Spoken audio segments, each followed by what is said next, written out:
ہماری مائیں بھی بڑی کمال کرتی ہے، اچھا بیٹی فلاں فلاں بات ہو گیا، چلا وہ نہیں ہے، چلا وہ ہم نے کرے، ہم پھڑیا لیں گے اس سے، ہم پھڑیا لیں گے اس سے، کیا پھڑیاؤ گے؟ ہم پھڑیانے کا نتیجہ یہ ہوتا ہے کہ جو جھگڑا منٹوں کے اندر سلجھایا جا سکتا تھا، جو انبنی گھنٹوں کے اندر ختم کی جا سکتی تھی، ان انبنی کو، ان جھگڑے کو کیس کی وجہ سے اور پنچایتوں کی وجہ سے لمحوں لمحہ لمحہ کیا جاتا ہے، نوبت طلاق کی آتی ہے، شادی شدہ عورت جو اچھا خاصا اپنی زندگی گزار رہی تھی، اچھے سے اپنی زندگی گزار رہی تھی، ایک چھوٹی سی مسٹیک کی وجہ سے ایک ذمہ داروں کی کوشش ہونی چاہیے تھی کہ ان کو ملا کر کے رکھے، لیکن ان جہرداروں نے، ان قوم کے غداروں نے اس بیٹی کے ساتھ غلط کیا اور ان کے ساتھ فیصلہ کرتے ہیں، اچھا بیٹی وہ نہیں مانتا، جاؤ تم اپنے بابا کے یہاں رہنا، ہم اس کا فیصلہ کر لیں گے، کیس کیا جاتا ہے، آج دیکھ لیں کیا معاملات ہے، آج دیکھ لیں کیا حالات ہے، وہ دلہا الگ تاپتا ہے، اس کے ساتھ بھی اپنے بیوی کی محبت اور اس بیوی کو بھی اپنے شوہر سے محبت، لیکن اب بیچ میں یہ محبت کام نہیں کرتی، کیوں؟ اس لیے کہ ان کے سامنے فیصلہ کرنے والوں کے بات ہوتے ہیں، ان کے سامنے فیصلہ کرنے والوں کے ہاتھ ہوتے ہیں، اور جب ان کے ہاتھ ہوتے ہیں اب شرم سے وہ بھی چپ، شرم سے یہ بھی چپ، معاملہ یہ ہوتا ہے کہ دونوں کے درمیان نہ اتفاقی بڑھتی ہے اور دونوں پڑھ کے اپنی زندگی گزارنے پر مجبور ہو جاتے ہیں۔ بتا اوقات تو ایسا ہوتا ہے کہ اس مطلقہ عورت کے لیے، اس مطلقہ بیوی کے لیے، اس مطلقہ قریش کے لیے کوئی دوسرا شوہر تک نہیں ملتا، کوئی دوسرا شوہر تک نہیں ملتا، اور وہ اپنی زندگی کو باپ کے دروازے پر تڑپ تڑپ کر کے گزار دیتی ہے۔ میرے عزیز ماں اور بہنوں، اگر تمہارے اندر نا اتفاقی آ رہی ہو، تمہارے اندر ناچاری آ رہی ہو، ذرا اس کمزور غلام کی بات کو بھی یاد رکھ لینا، اپنے زندگی کو فنا کرنا تو پسند کرنا، لیکن اپنے شوہروں کی نافرمانی کے عمل نہیں کرنا۔ اور ان مردوں کی بھی ذمہ داری ہے، ان مردوں کی بھی ذمہ داری ہے۔ اللہ تبارک و تعالیٰ نے الرجال قوامون علی النساء، بہت سارے لوگ کو یہ کہتا ہے کہ آئی ایم بگر باس، بیوی ہمارے غلام ہے، ہم جو چاہے وہی ہوگا۔ نہیں میرے عزیز بھائیوں، اس مسئلے کو بارہا سمجھو، برابر سمجھو۔ تمہارے ذہن کے اندر یہ خلاصت ہے، تمہارے ذہن کے اندر یہ گندگی ہے کیا آپ اپنی بیوی کو سمجھتے ہیں کہ ہم جو چاہیں وہی ہونا چاہیے، اس کی مرضی نہیں چلے گی۔ میرے عزیز بھائیوں، اللہ تبارک و تعالیٰ نے جو بیوی اور میاں کا رشتہ بنایا ہے، یہ برابری کا رشتہ ہے، استقامت کا رشتہ ہے، مساوات کا رشتہ ہے،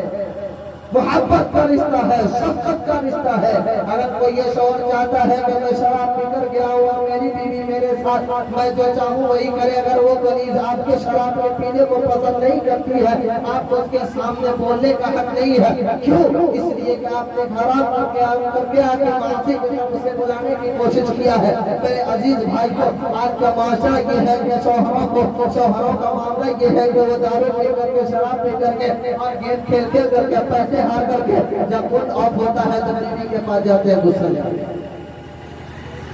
موڈ خراب ہوگا تو کہاں جائیں گے؟ بیوی کے پاس غصہ جائیں گے۔ بازار میں وہاں جا کر کچھ نقصان ہو گیا، پیسہ گم ہو گیا، موبائل چوری ہو گئی، کرتا پھٹ گیا، پاجامہ لٹ گیا، آئیں گے گھر کے بیوی کے سامنے غصہ جھاڑنا شروع کر دیں گے۔ میرے عزیز بھائیوں، یہ مساوات نہیں ہے۔ اگر ہم نے اپنے بیویوں کے ساتھ ظلم کیا، رب کعبہ کی قسم، اللہ تبارک و تعالیٰ کو قیامت میں ہم سے پوچھے گا، اور صرف پوچھے گا نہیں، الٹا لٹکا کر کے مارے گا، الٹے لٹکائے جاؤ گے، جہنم میں دبائے جاؤ گے۔ اس لیے میرے عزیز بھائیوں، جہاں عورتوں کے اوپر فریضہ ہے، عورتوں پہ ضروری ہے کہ وہ اپنے شوہر کی قدر کرے، تو شوہروں کے اوپر بھی ذمہ داری ہے کہ وہ اپنی بیویوں کے جذبات کی قدر کرے، اپنے بیویوں کے جذبات کی قدر کرے۔ میرے عزیز بھائیوں، یہ شادی بیاہ ہونے کے بعد جو معاشرے میں برائیاں پھیل رہی ہے، نااتفاقیاں آ رہی ہے، عورتوں کے درد سن کر کے، اور ان کے پٹن کو سن کر کے، گھٹن کو سن کر کے کہ ہمارے شوہر نے ہمارے ساتھ یہ معاملہ کیا، یہ معاملہ کیا، ایسا کیا، بہت سارے معاملات ایسے ہیں جن کے سننے کے بعد افسوس ہوتا ہے۔ اس لیے میرے عزیز بھائیوں، اگر ہمارے اندر ایسی صفت موجود ہے تو ہمیں چاہیے کہ ہم ایسی صفتوں کو بالائے طاق رکھ کے چھوڑ دے، ختم کر دے،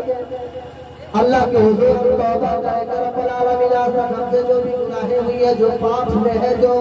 کمی کوتاہی ہوئی ہے، تو انہیں فضل سے معاف فرما دے۔ اب میں اس کے بعد اپنی بیویوں کے ساتھ کوئی ظلم کرنے والا نہیں، اور میری ماں اور بہنیں اور میرے عزیز خواتین جو میری باتوں کو سن رہی ہے، تم بھی عزم کرو، تم بھی حوصلہ کرو، اور تم بھی ذرا سوچ لو کہ اپنے بیوی کے، اپنے شوہر کی پریشانیوں کو ذرا خیال میں رکھا کرو، ان کی کمائی کے حساب سے ان کے ساتھ ڈیمانڈ پیش کیا کرو۔ میں ایک آپ کو گمشدہ عورت کی ایک بات کو سنا دیتا ہوں، ایک واقعہ سناتا ہوں۔ ایک شہر کے اندر ایک میاں بیوی رہا کرتے تھے، یہ دور صحابیت کی بات ہے، نام ظاہر نہیں ہے۔ ایک صحابی تھے، ان کے ساتھ ایک صحابیہ تھی، وہ زندگی بسر کر رہے تھے۔ صحابی بڑے غریب تھے، مزدوری کر کے کمایا کرتے تھے اور مزدوری کر کے کھایا کرتے تھے۔ ایک دن کی بات ہے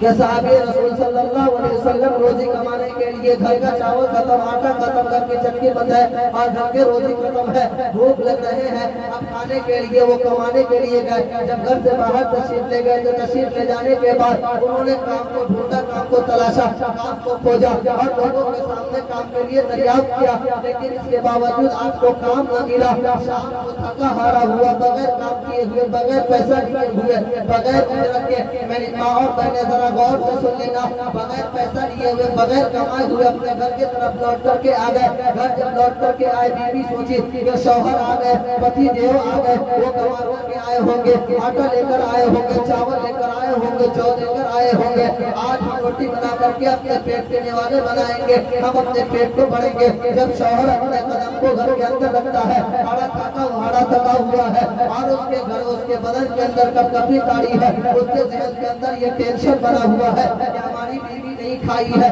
مرد اگر نہیں کھاتا ہے اسے اپنے فکر نہیں ہوتی ہے، لیکن اپنے بیوی کی فکر اسے لاحق ہو جاتی ہے کہ میں تو بھوکا سو سکتا ہوں، اپنے بیوی کو کیسے بھوکا سلاؤں۔ وہ صحابی رسول کو بھی فکر لاحق ہوئی، وہ صحابی رسول آئے اور آنے کے بعد اداس بیٹھے ہوئے تھے اور اداس بیٹھے بیٹھے اپنے بیوی کی طرف دیکھا، بیوی نے شوہر کی طرف دیکھا۔ جب بیوی نے شوہر کی طرف دیکھا، بیوی سمجھ گئی، بڑی سمجھدار تھی، بڑی ذہین تھی، بڑی بصیرت والی تھی۔ بیوی سمجھ گئی کہ آج شوہر کو کام نہیں ملا ہے، آج ان کے پاس پیسے نہیں ہے، آج انہوں نے کھانے پینے والے نہیں لائے ہیں، آج ہمیں بھوکے سونے پڑیں گے، آج ہمیں پیٹوں کے پانے کے ساتھ سونے پڑیں گے۔ اس خاتون نے کہا، او میرے پتی دیو، میرے پتی دیو اور میرے پیارے شوہر، آخر کیا بات ہے کہ آپ کیوں آج اتنے اداس ہے؟ شوہر کہنے لگے، او بیگم و خاتون، آج میں نے کام کے لیے گھر سے باہر نکلا اور کام تلاش کرنے گیا، لیکن تلاش کرتے کرتے مجھے کوئی کام نہ ملا اور مجھے شرمندگی ہو رہی ہے کہ آج میں بھوکا ہوں، تو بھی بھوکی ہے، آج میرے پاس کھانے کے لیے کچھ نہیں ہے، پریشانی لاحق ہو رہی ہے۔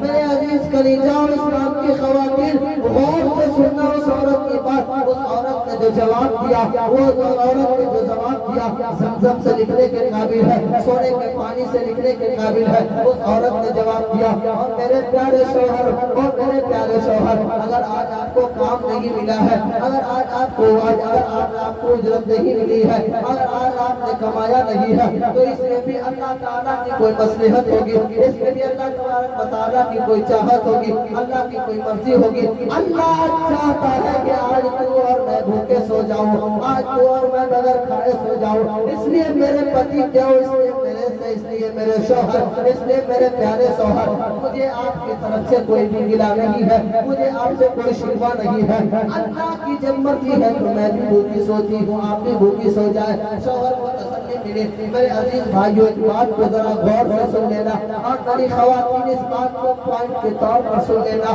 کہ انسان چاہے جتنے بھی دلیر ہو، انسان چاہے جتنا بھی قوت والا ہو، انسان چاہے جتنا بھی طاقت والا ہو، اگر اس کی بیوی کی طرف سے اسے سپورٹ ملتا ہے، اگر اس کی بیوی کی طرف سے اسے سپورٹ نہیں ملتا ہے، اگر اس کی بیوی کی طرف سے اسے سپورٹ نہیں ملتا ہے، بیوی اس کے کمزوری، بیوی اس کے کمزوری کا شکار بنتی ہے، تو اس مرد سے کوئی کام نہیں ہو سکتا، وہ مرد جلد ہی جلد ہار جاتا ہے۔ لیکن اگر کوئی انسان کمزور ہے، لاغر ہے، پتلا ہے، دبلا ہے، ان پڑھ ہے، جاہل ہے، کمانے والا نہیں ہے، اس کے پاس روزی نہیں ہے، لیکن وہ کہیں سے گھوم کر کے آئے اور اس کی بیوی ایک پیار بھری لفظوں سے کہتے ہیں، میرے شوہر آج آپ کی اتنے پریشان ہیں، آپ کی پریشانیوں کے ساتھ ساتھ میں بھی تو